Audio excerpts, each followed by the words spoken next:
하세요.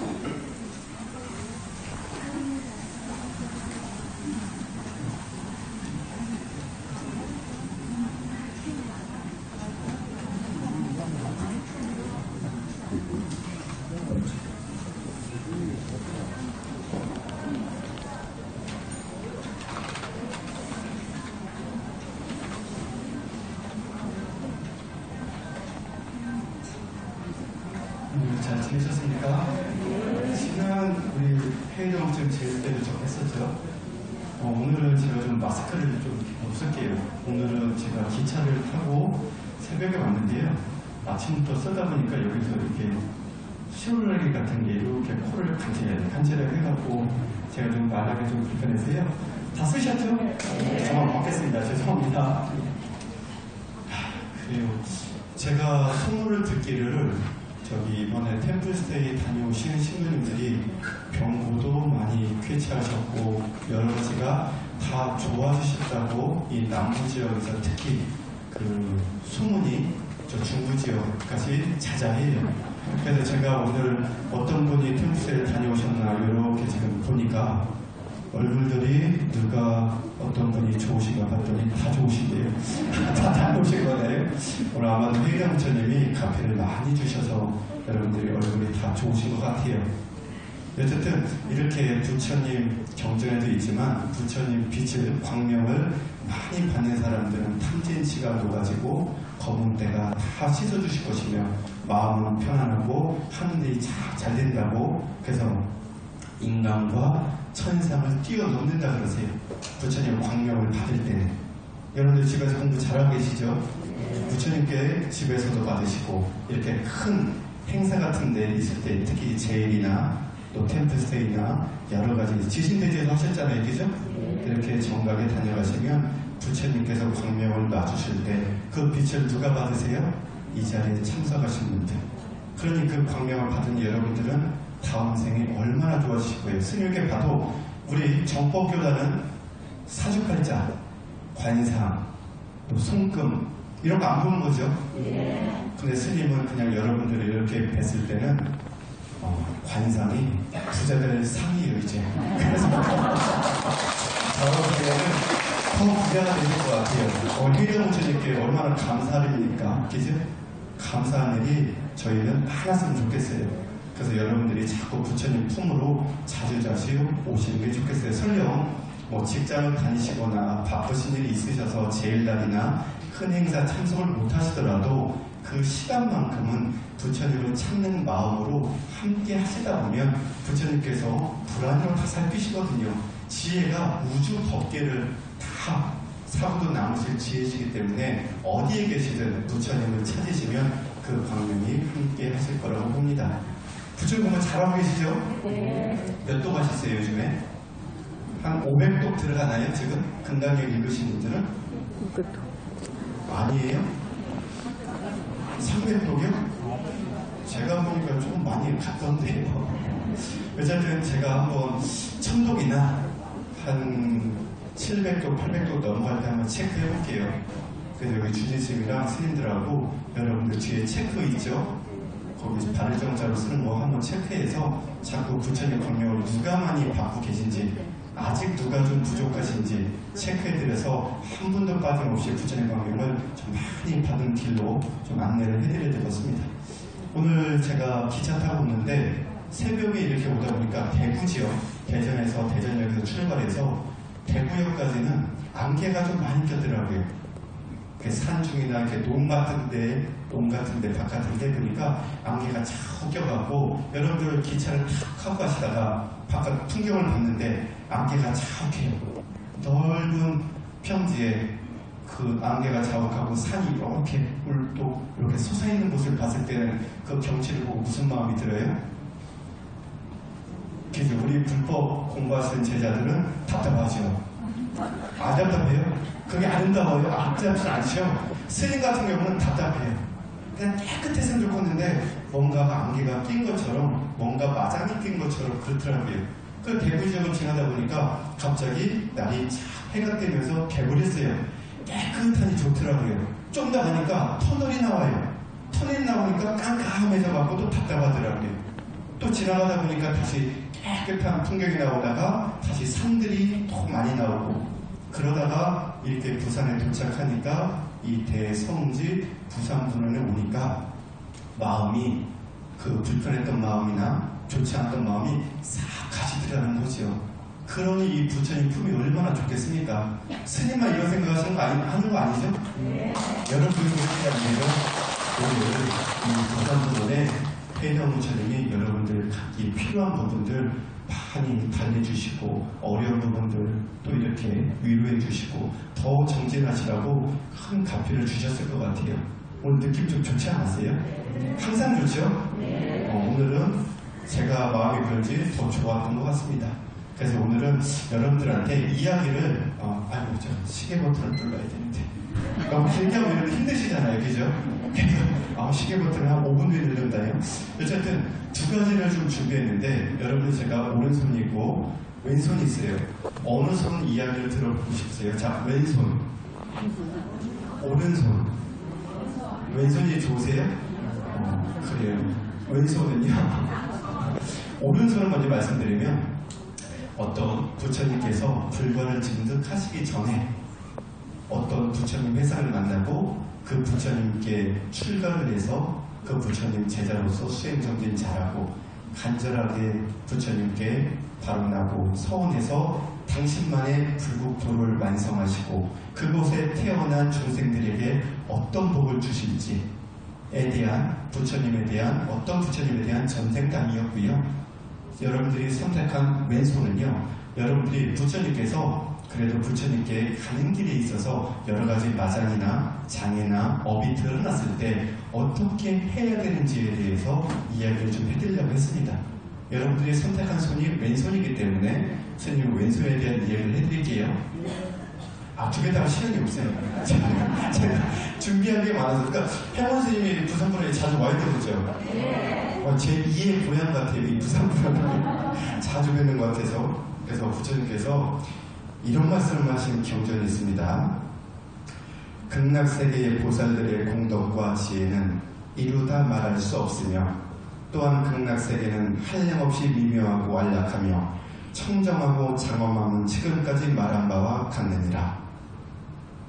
그러니 어찌하여 중생들은 힘써 선을 닦고 천연한 대도에 순응하여 상하 귀천의 차별 없이 평등하고 한없이 자유로운 보람을 얻지 않을 것인가. 모름지기 다 각기 부지런히 노력하고 정진하여 극락세계에 왕생하는 공덕을 닦을지니라. 그러면 반드시 생사의 바다를 뛰어넘어 극락세계에 왕생하여 지옥, 악귀, 축생, 수라, 인간 등 오악취의 인연을 여의고 공덕이 한량없는 성불의 길에 오르게 되느니라. 어떻게 쓸 때요? 세속의 일을 다 접어두고 열심히 정진하고 부처님 가르친 대로 착하게 쌓고 공덕 많이 쌓으면 누구나 다 극락에 왕생할 수 있대요. 이 다음 말이 매우 중요해요. 참으로 극락세계에 가는 길은 쉽건만은 어떻다 그러세요? 쉽대요. 가는 사람이 없구나. 부처님 말씀이에요. 기가 막히죠. 참으로 극락에 가는 길은 쉽건만은 가는 사람이 없구나. 저 아미타불의 정토인 극락세계는 어느 누구도 방해하지 않으며 아미타불의 원력을 의심 없이 믿기만 하면 부처님의 위실력으로 자연히 이끌려 극락세계에 왕생하게 될 터인데, 어찌하여 세상 일을 뒤로 미루고 부지런히 수행하여 성불의 공덕을 구하지 않을 것인가. 극락세계에 태어나면 영원 불멸한 한량없는 수명을 얻고 지극한 즐거움이 한이 없느니라. 극락세계에 가는 길은 누가 붙잡지 않는데, 극락 가는 길을 누가 방해하거나 내가 선택해서 가는 길이 있으면, 정진해서 가면 누구나 다 갈 수 있는 길이 바로 극락에 왕생하는 길인데, 세속의 일에 너무 치우치고 그것에 마음을 두다 보니 극락에 가는 사람이 매우 적대요. 그래서 어떤 세속 일이 있는지 볼까요?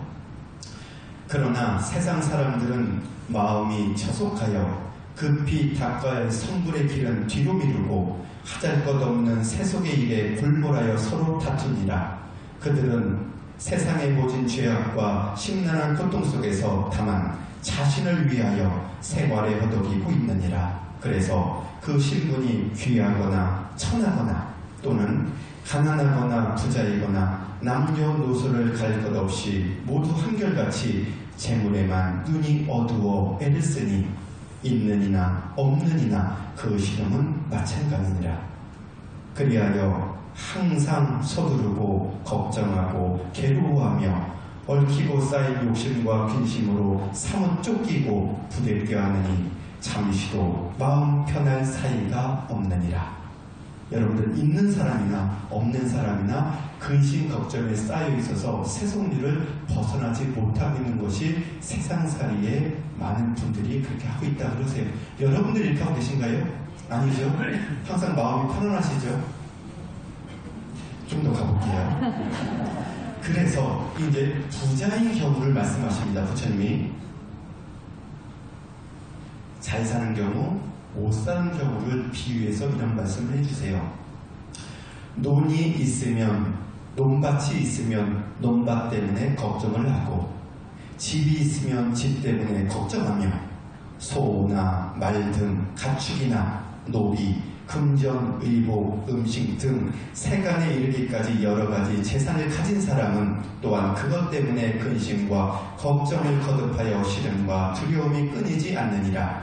그런데 이러한 사람들이 뜻밖의 수재나 화재를 만나 불에 태우고 물에 떠날리기도 하며 도적이나 원한이 있느니 빚쟁이들한테 뺏기기도 하며 재물이 흩어져 없어지면 마음은 답답하고 분한 괴로움에 풀릴 날이 없으며 옹졸하고 굳어진 마음에서 헤어날 수가 없느니라. 그래서 마음이 멍들고 몸이 허물어져 목숨이 타게 되면 모든 것을 버리고 떠나지 않을 수 없건만 그 아무것도 따르는 것이 없나니 이러한 서글픔은 존귀하니나 부자나 매 한간이니라. 이와 같이 각가지 근심과 두려움과 애타는 괴로움은 끝이 없으니 마치 어둠 속이나 불 속의 괴로움과 같으니라. 재산이 있는 사람은 재산이 언제 나갈지 모르니까 늘 근심 걱정이에요.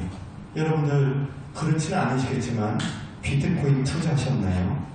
그래서 비트코인 같은 거 보면 어느 때는 오른다고 했다가 어느 순간에 또 뉴스에 보면 낮아지고 자꾸 망해간대요. 그러니까 내가 투자한 것이 있으니까 재산이 있는데 그것이 자꾸 날아갈까봐 근심 걱정이에요. 어느 지역은 땅을 여러분들 투기가 아니죠. 물려받은 땅이 있었는데 거기가 재개발 된다고 하는데 내 땅은 될지 안 될지 값이 오를지 안 오를지 내가 산 아파트가 어떻게 될지 늘 근심 걱정에 가득하다고요. 그렇지 않으세요? 그래서 가진 사람은 이렇게 가진 것을 유지하고 더 갖기 위해서 늘 근심 걱정에서 가득하대요. 그래서 그것이 마치 어둠 속에 있는 것. 눈 감아보세요. 앞이 보여요 안 보여요? 더 나가서 길가를 걷는데 길가를 걸어야 돼요. 건너야 돼요. 횡단보도를. 눈 감고 걸어보세요. 차가 올지 오토바이가 올지 자전거가 와서 나를 몸을 어떻게 해야 할지 안 할지 얼마나 근심 걱정이겠어요. 불 속에 들어가봐요. 얼마나 뜨겁겠어요. 안 그렇습니까? 이렇게 근심 걱정으로 가득한 세상은 고통의 연속이라는 겁니다. 그래서 가진 분들이 걱정할 때 이렇게 하신다는 거고, 또 가난하고 천한 사람은 항상 분색하고 불만의 마음이 그치지 않으며 논밭이 없으면 논밭을 가지려고 애쓰고 집이 없으면 또한 그것을 가지려고 애쓰며 말이나 소 등 가축, 종들, 금전, 의복, 음식 등의 재산이 없으면 이를 가지려고 사뭇 안달하며 괴로워하느니라. 그래서 한 가지가 있으면 다른 것이 부족하고 이것이 있으면 저것이 부족하여 애써 이것저것을 함께 가지려고 하며 어쩌다가 모두 갖추어 가졌다 할지라도 오래가지 못하고 어느덧 없어지고 마느니라. 박복한 사람들은 재산을 아무리 취하려고 해도 취할 수 있는 복덕이 없으니까 설령 가졌다고 하더라도 그 복이 없으니까 나가요. 재물이. 그래서 얼마나 고통스럽겠습니까? 결국 근심하고 괴로워하여 다시 다시금 구하려 찾아 헤매나 얻을 수 없으면 부질없이 마음만 태우고 몸도 마음도 지치고 피곤하여 안절부절 못하게 되느니라. 그리하여 항상 근심과 괴로움이 끊이지 않고 마치 얼음을 안고 불을 품고 있는 것과 같으니라. 얼음을 여러분들 몸에 품었다고 봐요. 얼마나 차가웠을까? 친구들이 장난한다고 얼음을 내 목덜미를 열어서 거기다 막 얼음을 넣어봐요. 얼마나 시려워요. 그죠? 고통스럽잖아요. 하물며 불을 품고 있어봐요. 여러분들 화로 있죠? 화로를 여러분들한테 품으라고 이렇게 안고 있으라고 해봐봐요. 그 뜨거워서 안고 있겠습니까? 이렇게 고통의 연속이라는 거죠.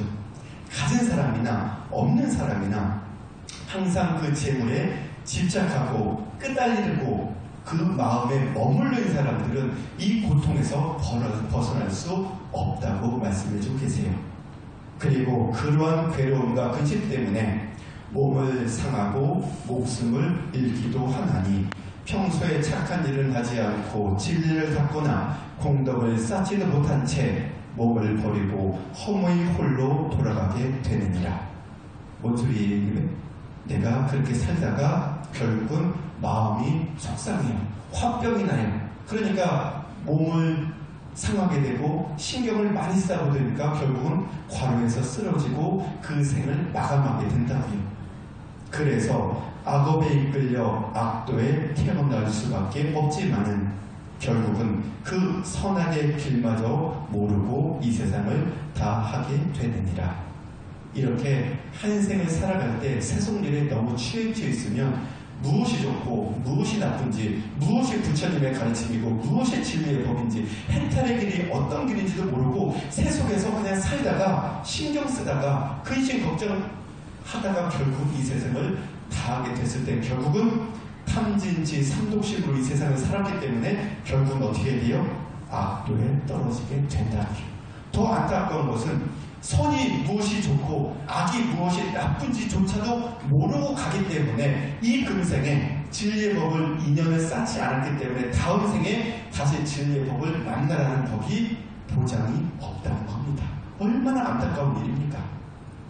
그러니 세상 사람들이요, 부처님께서 당부하시는 거예요. 세상 사람들이요, 그대들은 부자나 형제나 부부, 가족, 일가, 친척 간에는 마땅히 서로 공경하고 사랑해야 하며 결코 미워하거나 시샘하지 말 것이니 있는 것 없는 것을 서로 상통하여 서로 마음을 나누고 같이 나눠서 결국에는 탐내거나 인색하지 말 것이며 항상 상냥한 말과 부드럽고 화평한 얼굴로 상대하여 아예 다투지 말아야 할 것이다. 이것이 바로 재물 쪽에서 부처님께서 비유하신 탐욕에 대한 부처님께서 경계하신 부분입니다. 그러니까 여러분들 항상 인색한 사람들은 결국 이 세상은 다음 어디에 태어난다고요? 여러분들은 항상 나누죠. 콩 한쪽도 나눠서 드시는 여러분들이기 때문에 결국은 악의 세상에 가지 않으세요. 악의 세상은 뭐예요? 춥고 배고프고 먹으면 불르견나고 배는 남산만 한데 목구멍은 바늘구멍만 하니까 먹기도 쉽지 않고 항상 고통받은 세상이 바로 악의 세상. 인색한 사람이 가는 곳. 욕심을 많이 냈을 때는 지옥에 간다고요.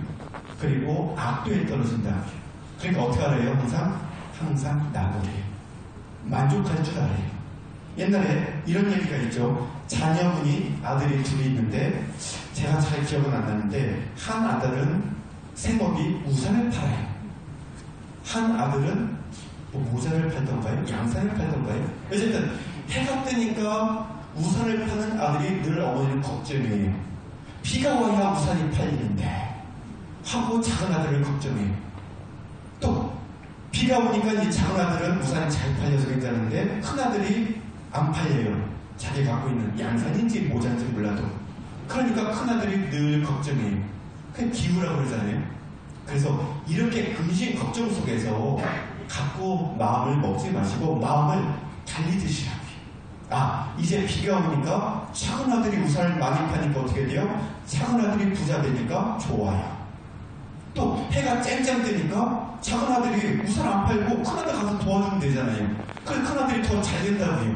서로 돕고 했을 때 그 마음이 좋게 먹으니까 항상 세상이 아름답고 마음은 편안하니까 가족들이 싸울 일이고 다툴 일이 없어요. 항상 서로 나누고 베푸니까. 그러니 항상 선근만을 쌓아요. 그 선근을 쌓으니까 이 금생에 복덕이 남산만해져 태산만해져요. 태산만해지니까 그 태산만한 복덕이 어디 가서 풀어요? 극락에 가서 그 복덕을 푼다고요.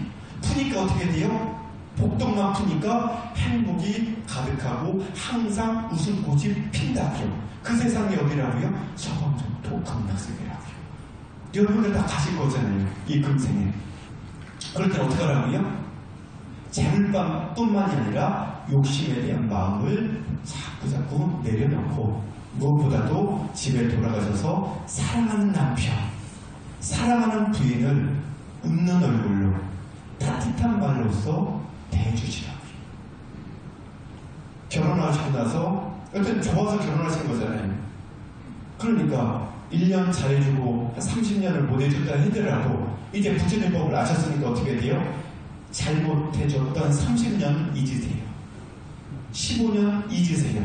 내 마음을 불편하고 저 왼수가 아니라 원수가 아니라 돌이켜서 사랑하는 사람, 사랑했던 사람이 아니라 사랑하는 사람, 저 사람이 있었기 때문에 사랑하는 아들, 딸을 함께 낳고 이 불자 가정을 이루어서 그래도 행복할 수 있었고 남편이 있고 부인이 있었기 때문에 내가 지금 부처님 전각에 와서 부처님을 찾을 수 있는 공덕이 됐구나. 이렇게 좋은 마음으로 마음을 좀 돌리셨으면 좋겠습니다. 그럴 수 있으실 거죠? 네. 그럼 집에 가면 부인분께, 남편분께 어떻게 해야 돼요? 그가 뭐 그냥 드라마 같은데 여보 그러죠? 여보? 근데 마음에 안 들면 어떻게 해요? 어떻게 하시나요? 제가 결혼 안 해봐서 몰라요. 어떻게 호칭을 하는지 모르겠는데 그래서 자기야라고 이제 젊으신 분들은 자기야 하잖아요. 마음에 안 들면 어떻게 돼요? 자기야도 안 나오죠? 돈 킁킁만 한다고요. 이제는 집에 갔을 때 사랑하는 남편, 사랑하는 자녀분들께 부를 때 호칭도 달라지셔야 돼요. 여홍 그러면 너무 느끼하고요. 너무 느끼하고요. 그러니까 좀 부드럽게. 제가 만약 결혼했다고 하면 어떡하려는지 모르겠는데 보통 누구 아빠 이러죠? 애기 아빠 그러죠? 부드럽게 이제 약주 드시고 설령 좋은 마음으로 가셨는데 회사에서 아니면 뭐 직장에서 일이 있으셔서 근심 걱정 때문에 약주 하고실 수 있잖아요. 거사님들 같은 경우는. 그랬을 때 어떻게 돼요? 아이고 우리 남편이 너무 힘들어서 오늘 약주 한잔 하셨네. 오늘 편히 주무시고 내일 두껍고 끓여 드릴게요. 잘 주무세요. 이렇게 한번 해보세요. 그냥 아이고 오늘도 술 마시고 왔네 막 이렇게 막 나쁜 소리 하면 여러분들의 결국 돌아오는 건 뭐예요? 나쁜 거예요. 여러분들이 싫은 소리를 하면 싫은 결과로서 나쁜 소리가 들어오니까 여러분들 마음이 더 상하게 돼요. 뿌린 대로 거두는 겁니다. 설령 남편이 변하지 않는다고 해도 한 번씩 하루씩 한 달에 최소한 한 번 1년에 12번만 이렇게 바뀌다 보면요 2년째는 아마도 남편분이 부처님 법을 믿더니 달라졌네, 내가 잘 못하는데도 나한테 잘해주네 하고 마음을 돌이켜서 더 잘해주실 거라고 봐요. 그러면 여러분들 혹여나 어디 스님처럼 출가제자는 아니잖아요, 그죠? 속세에서 모임이 있다고요, 그죠? 뭐 공양하는 모임이 됐든 아니면 어디 뭐 여행 가는 모임이 됐든 갈 때 여러분들이 그래도 많은 분들한테 그래도 내가 잘 보이고 싶은 건 그런 마음이 있으시잖아요, 그죠? 스님도 마찬가지예요. 여러분들한테 웃는 모습으로 여러분들 좋게 보이고 싶지 막 인상 쓰고 여러분들 안 좋은 소리 듣고 싶지 않은 사람이거든요. 마찬가지로 여러분들도 친구분들이나 아니면 도감분들한테 잘 보이고 싶을 때 입고 싶은 옷이 있을 때 남편이 여러분들 모르게 백화점 같은 데 가서 사오실 거예요. 사오셔서 여러분들한테 치수도 여러분들 몰래 장롱을 열어봐서 치수가 무슨 사이즈인지 66 사이즈인지 70 사이즈인지 여러분들 그걸 보셔갖고 아마도 여러분들 좋아하는 가방이라든지 프라다, 뭐 루이비통, 뭐 이런 것도 사다 줄 수 있으시다고 봐요. 저는 그렇게 여러분들이 노력을 했을 때 그 결과로서 바뀌는 것이지, 여러분들이 이렇게 부처님 적격해서 뭐 해교왕을, 석가모니를, 관세음보살, 부처님만 찾는다고 해서 그것이 바뀌는 일은 없습니다. 분명히 부처님의 가필이 있지만 내가 그 가필을 받았을 때 얼마만큼 마음을 내고 의지를 내냐에 따라 그것이 바뀌어요. 그러면 여러분들은 손에는 원하는 가방, 여러분들 얼굴에는 SK, 뭐 여러 가지 상품이 있을 거 아니에요? 그런 거 바를 수 있으세요. 그러면 어떻게 돼요? 여러분들은 화장품 안 발라도 아름다워요. 빛이 나요. 거사님들도 굉장히 멋지시다고요. 왜? 부처님 공부 잘하시고 부처님 광명을 많이 받으셨기 때문에 상호가 달라지신다고요. 행원님 얼굴 봐봐요. 코 하나에서도 빛이 나고 입술에서도 앵두빛이 나요. 안 그렇습니까? 그냥 과장해서 말씀드리는 거고요. 이렇듯 여러분들도 상호가 자연스럽게 바뀌어요. 부처님 가르친 대로 착하게 마음을 먹고 행을 하고 부처님을 찾았을 때 그러한 복덕을 자꾸자꾸 받아서 여러분들은 매우 아름다우시다고요. 설령 내가 원하는 가방, 옷 이런 걸 못 입으시더라도 어떤 것을 입으시더라도 굉장히 아름다워 보이세요. 그렇기 때문에 근심 걱정이 더 사라지겠죠. 어떻게 했을 때요? 착한 마음으로 욕심을 버리고 행을 하고 마음으로서 살아갔을 때 집에서부터 시작하셔야 돼요. 여러분들 아무리 바깥에 잘해도 한평생 같이 하는 사람들은 가족이거든요. 아드님들, 따님들 말 잘 들으시죠? 항상 잘해주잖아요. 혹시 속삭이는 분들이 있다면 여러분들이 전생에 반대입증에 대해서 속을 새겼던 자녀분들이었기 때문에 그렇다고요. 부처님 말씀에 다음 이야기는 이런 말씀이 있습니다. 자기가 산 업에 따라 태어난 곳이 다 달라진대요. 특히 이 금생에 살아갈 때 악한 마음이 드는 경우가 있어요. 속상해서 저 사람만 보면 싫고 밉고 그냥 괴로워요. 그랬을 때는 다음 생에 같은 세상에 태어나서 그 괴로움을 받아야 된대요. 근데 사랑한 사람이잖아요. 사랑한 사람 있을 때는 다시 만나고 싶어도 그 사람에 만나고 싶으면 착한 선근을 쌓아야 되는데 선근 쌓은 것이 부족하니까 서로 각기 다른 세상에 태어나서 다시 만날 일이 적대요. 그래서 그 슬픔을 계속 안고 가야 된대요. 그러니 이 금생에 착하게 살면 여러분들 사랑하는 남편, 사랑하는 부인을 다음 생에 다시 만나신다고요. 다시 안 만나고 싶으면 어떻게 한다고요? 잘해야 돼요. 잘해야 돼요. 부처님 말씀이라니까 서로 그 괴로움만 서로 같이 갖고 되면 그 괴로움, 고통을 준 만큼 고통을 받기 때문에 같은 세상에 태어난대. 그러니까 여러분들 사랑하는 남편, 사랑하는 부인이 계시지만 다음 생에 혹여나 그래도 좀 다른 분도 한번 만나고 싶다. 그럴 때는 어떻게 하셔야 돼요? 착하게 사셔야 돼요. 이 금생에 더 잘해주시면 사랑하는 남편을 다음 생에는 남편으로 만나는 게 아니라 도반이나 좋은 관계로서 아들, 딸로 만날 수 있죠. 그러면 말을 굉장히 잘 듣죠. 효자, 효녀가 태어나는 거죠. 설령 다시 부부관계 만나더라도 서로 못해줘서 섭섭해요. 서로 사랑을 해주고 싶은데 더 하나라도 더 해주고 싶은데 못 해줘서 속상하다고요. 이 금생에부터 잘해야 돼요. 이 순간순간. 여러분들 이 금생에 남은 기간이 얼마 되세요? 이제 향후 한 30년 남으셨잖아요. 그죠? 30년에서 제가 봤을 때는 50년인 것 같아요. 여러분들이 그렇게 젊어 보이신다고 했잖아요. 부처님 가필 받으면요, 여러분들 나이대를 몰라요. 제가 여러분들 보면 한 40대로 보여요. 영체가 40대잖아요. 그죠? 어쨌든 간에 이렇게 금생에 욕심내는 마음을 하나씩 버렸을 때 서로 시기하고 질투하고 서로 욕심내는 마음으로 바라볼 것이 아니라 눈빛만 봐도 사랑스러운 눈빛. 자, 해몬 스님의 눈을 딱 뜨면 굉장히 사랑스러운 눈빛을 보여드릴 거예요. 잘 보세요. 자, 보세요. 얼마나 사랑스러운 눈빛입니까? 저보다 여러분들한테 사랑스러운 눈빛을 늘 주시는 분이 바로 앞에 계신 부처님들이시더라고요. 그러니 그 부처님의 사랑을 받으려면 부처님 공부 잘하시고 부처님 가르친 대로 착하게 살면 여러분들은 부처님의 눈에서 떠나는 일이 없어요.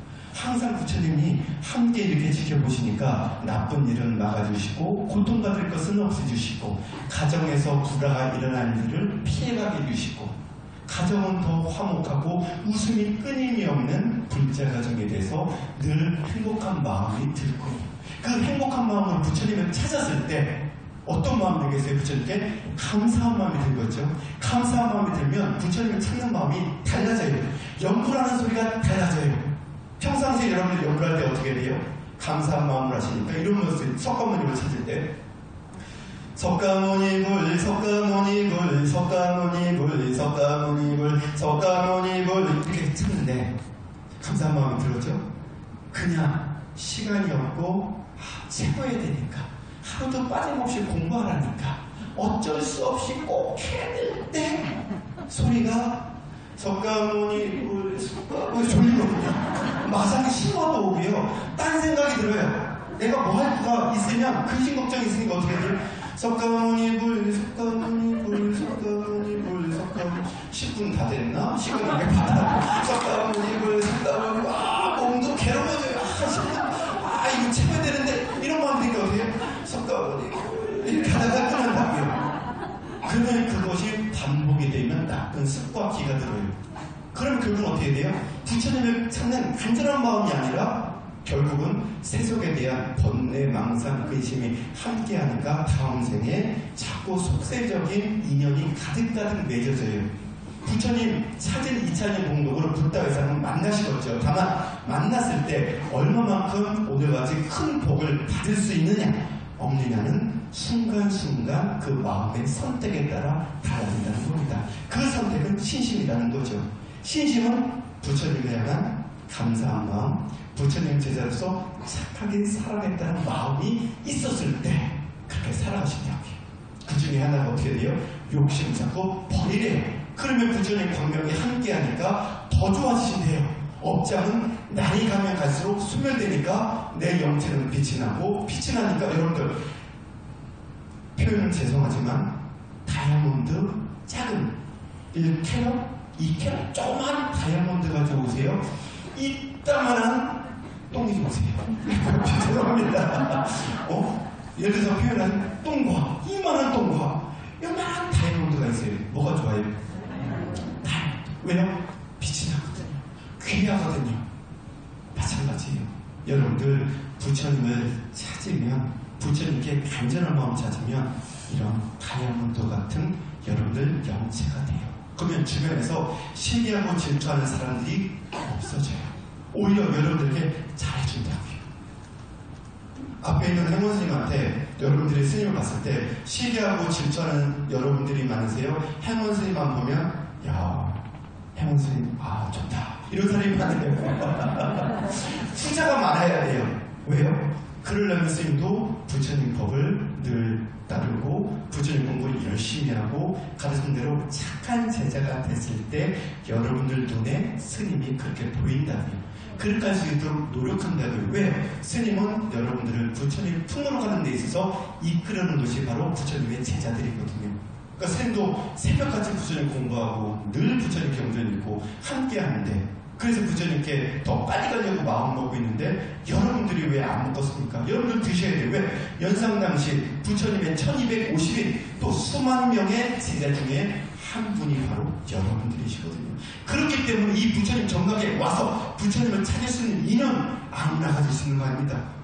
이 남성무주에 이 대한민국에 얼마나 많은 사람들이 있으니까 그 중에 여러분들은 부처님 정각에 이 소중한 시간에 와서 부처님 명을 찾고 계시잖아요.